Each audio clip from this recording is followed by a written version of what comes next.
विद्यार्थियों नमस्कार। आज हम हिंदी व्याकरण में पढ़ेंगे समास परिभाषा। समास का तात्पर्य है संक्षिप्तीकरण अर्थात लघु रूप में प्रस्तुत करना। दो या दो से अधिक शब्दों से मिलकर बने हुए एक नवीन एवं सार्थक शब्द को समास कहते हैं। जैसे रसोई के लिए घर, इसे हम रसोई घर भी कह सकते हैं। संस्कृत एवं अन्य भारतीय भाषाओं में समास का बहुतायत में प्रयोग होता है। समास की कुछ विशेष बातें। दो या दो से अधिक सार्थक पदों से मिलकर बना विकार पद समस्त पद या समास कहलाता है। इसी प्रकार जब समस्त पदों को भिन्न या पृथक कर दिया जाता है तो उसे समास विग्रह कहते हैं। जैसे राजपुत्र समस्त पद है का विग्रह होगा राजा का पुत्र आदि। समास में जो दो पद होते हैं उनमें पहला पद पूर्व पद कहलाता है तथा दूसरा पद उत्तर पद कहलाता है। जैसे गंगा जल, इसमें गंगा जो संज्ञा है पूर्व पद और जल उत्तर पद है। समास के 6 भेद हैं। अव्ययीभाव समास, तत्पुरुष समास, द्विगु समास, द्वंद्व समास, बहुब्रीहि समास और कर्मधारय समास। विस्तार से जानेंगे। अव्ययीभाव समास की परिभाषा। जिस समास का पहला पद या पूर्व पद प्रधान तथा अव्यय हो उसे अव्ययीभाव समास कहते हैं। अव्यय वे शब्द हैं जो अविकारी होते हैं, जिन पर व्याकरण के लिंग, वचन, काल का कोई प्रभाव नहीं होता। जैसे यथा मति, मति के अनुसार, आमरण, मृत्यु तक। इसमें यथा और आ अव्यय हैं। अव्ययी समास की पहचान, इसमें समस्त पद अव्यय बन जाता है अर्थात समास लगाने के बाद उसका रूप कभी नहीं बदलता है। इसके साथ विभक्ति चिन्ह भी नहीं लगता। कुछ अन्य उदाहरण हैं। आजीवन, जीवन भर। यथा सामर्थ्य, सामर्थ्य के अनुसार। यथा शक्ति, शक्ति के अनुसार। यथा विधि, विधि के अनुसार। यथा क्रम, क्रम के अनुसार। दूसरा समास है तत्पुरुष समास। जिस समास का उत्तर पद प्रधान हो और पूर्व पद गौण हो उसे तत्पुरुष समास कहते हैं। जैसे तुलसीदास कृत अर्थात तुलसीदास द्वारा कृत या रचित ज्ञातव्य तत्पुरुष समास की पहचान के लिए विग्रह में जो कारक प्रकट हों उसी कारक वाला वह समास होता है। विभक्ति के नाम के अनुसार तत्पुरुष समास के 6 भेद हैं। कर्म तत्पुरुष समास, करण तत्पुरुष समास, संप्रदान तत्पुरुष समास, अपादान तत्पुरुष समास, संबंध तत्पुरुष समास, अधिकरण तत्पुरुष समास और एक अन्य नन तत्पुरुष समास इसमें शामिल है। अब विस्तार से कर्म तत्पुरुष समास की परिभाषा। जिन सार्थक पदों के मेल से कर्म कारक की विभक्ति का लोप हो उसे कर्म तत्पुरुष समास कहते हैं। जैसे विग्रह या मूल रूप, समस्त पद या सामासिक पद के रूप में आपके सामने यहाँ उदाहरण प्रस्तुत हैं। ग्रह को गत, समस्त पद में को विभक्ति का लोप होकर ग्रहगत समस्त पद बन जाता है। इसी प्रकार मूर्ति को बनाने वाला मूर्तिकार, काल को जीतने वाला कालजयी, खुद को मारने वाला आत्मघाती, शाक को खाने वाला शाकाहारी आदि। करण तत्पुरुष समास। यह समास दो कारक चिन्हों से और के द्वारा कि लोप से बनता है। जैसे करुणा से पूर्ण, यहाँ से का विलोपन होने पर समस्त पद होगा करुणापूर्ण। इसी प्रकार शौक से आकुल, शोकाकुल, वाल्मीकि द्वारा रचित, वाल्मीकि रचित या वाल्मीकि कृत, शोक से आतुर, शोकातुर, कष्ट से साध्य, कष्ट साध्य आदि। संप्रदान तत्पुरुष समास। इस समास में कारक चिन्ह के लिए का लोप हो जाता है। जैसे प्रयोग के लिए शाला, प्रयोगशाला, डाक के लिए घर, डाक घर, डाक के लिए गाड़ी, डाक गाड़ी, रसोई के लिए घर, रसोई घर, यज्ञ के लिए शाला, यज्ञशाला, देश के लिए अर्पण, देशार्पण आदि। अपादान तत्पुरुष समास।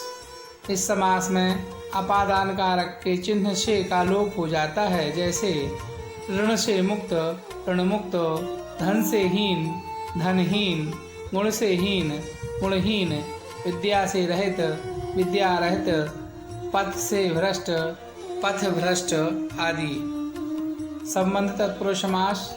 इसमें का के वाक्य का लोप हो जाता है, वहाँ संबंध तत्पुरुष समास होता है। जैसे भू का दान, भूदान, राष्ट्र का गौरव, राष्ट्र गौरव, राजा की सभा, राज्यसभा, जल की धारा, जलधारा, भारत का रत्न, भारत रत्न आदि। अधिकरण तत्पुरुष समास। इस समास में कारक चिन्ह में और पर का लोप हो जाता है। जैसे पर्वत पर आरोहण, पर्वतारोहण, ग्राम में वास, ग्रामवास, आप पर बीती, आप बीती, जल में समाधि, जल समाधि, जल में जन्मा, जलज आदि। नन तत्पुरुष समास। यह कारक विभक्ति से हटकर समास है जो तत्पुरुष में ही है। नन का अर्थ होता है निषेध। जिन सब विभक्तियों से निषेध ना होने का बोध हो वह समास नंत तत्पुरुष समास के रूप में होता है। जैसे ना असभ्य, समस्त पद में असभ्य, ना अंत का अनंत, ना आदि का अनादि, ना देखा का अनदेखा, ना संभव का असंभव आदि। द्विगु समास। वह समास जिसका पहला पद संख्यावाचक विशेषण होता है तथा समस्त पद किसी समूह या फिर किसी समाहार का बोध कराता है तो वह द्विगु समास कहलाता है। जैसे 5 तत्वों का समूह पंचतत्व, 5 वृक्षों का समूह पंचवटी, 7 साधुओं का समूह सप्त साधु या 7 सिंधुओं का समूह सप्त सिंधु, 4 वर्णों का समूह चतुर्वर्ण, 4 राहों का समूह चौराहा आदि। द्वंद्व समास। जिस समास में समस्त पद के दोनों पद प्रधान हों या दोनों पद समान हों तो उसे द्वंद्व समास कहते हैं। पदों को मिलाते समय और, अथवा, या, एवं आदि संयोजक लुप्त हो जाते हैं, वह समास द्वंद्व समास कहलाता है। जैसे भूल या चूक, भूल चूक, राधा और कृष्ण, राधा कृष्ण, पाप अथवा पुण्य, पाप पुण्य, लोटा एवं डोरी, लोटा डोरी आदि। कर्मधारय समास: जिस समास का उत्तर पद प्रधान हो और पूर्व पद व उत्तर पद में विशेषण, विशेष्य अथवा उपमान, उपमेय का संबंध हो, वह कर्मधारय समास कहलाता है। जैसे विशेषण विशेष्य से पीत है जो अंबर, यहाँ पहले पद में पीला विशेषण है और जिसकी विशेषता बताई जा रही है वह अंबर है, इसलिए इसका समस्त पद होगा पीतांबर। महान है जो आत्मा, आत्मा की महानता की विशेषता बताई गई है, अतः महात्मा। लाल है जो मणि, लाल मणि। महान है जो देव, महादेव आदि। उपमेय उपमान के संबंध के आधार पर देह रूपी लता, देह लता, यहाँ लता के लिए देह की उपमा दी गई है, इसलिए यह उपमेय उपमान का संबंध वाला समास है। नव है जो युवक, नवयुवक। कमल के समान नयन, कमल नयन। नीला है जो कमल, नील कमल। चंद्र जैसा मुख, चंद्रमुख आदि। बहुव्रीहि समास: बहुव्रीहि समास ऐसा समास होता है जिसके समस्त पदों में से कोई भी पद प्रधान नहीं होता, वह दोनों पद मिलकर किसी तीसरे पद की ओर संकेत करते हैं, वह समास बहुव्रीहि समास कहलाता है। जैसे तीन आँखों वाला शिव अर्थात त्रिलोचन, लंबा है उदर जिसका, लंबोदर अर्थात श्री गणेश। कलह है प्रिय जिसे, कलह प्रिय अर्थात झगड़ालू व्यक्ति। नीला है कंठ जिसका, नीलकंठ शिव।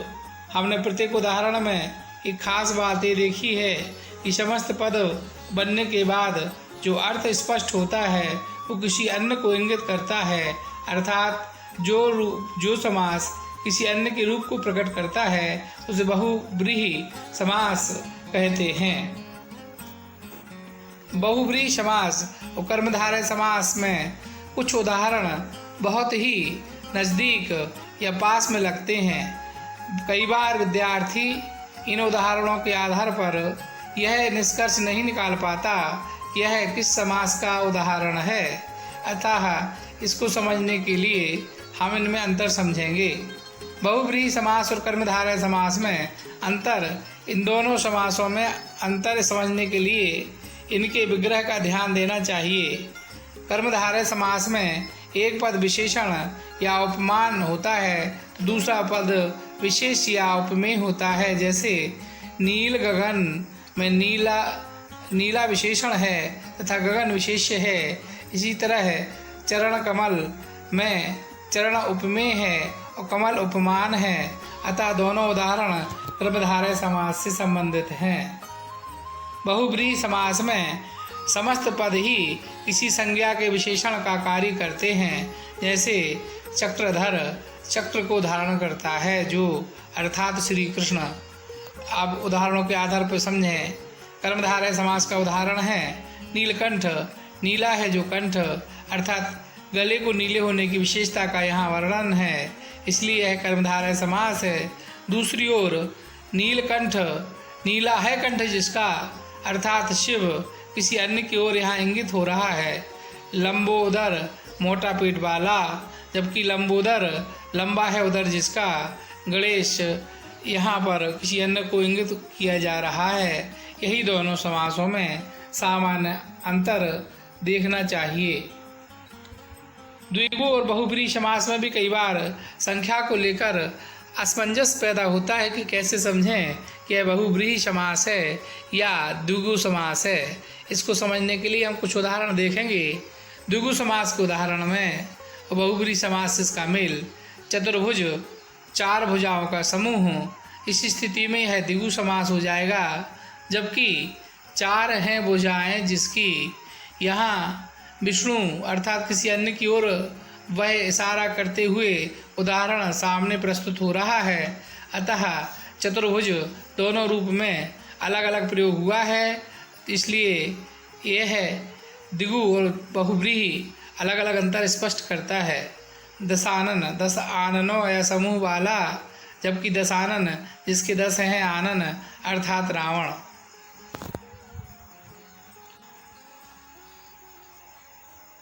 स्वर्णम उपक्रम की प्रस्तुति यहीं समाप्त होती है। अब बारी है प्रश्नोत्तर की, तो चलिए प्रश्नोत्तरों पर ध्यान देते हैं।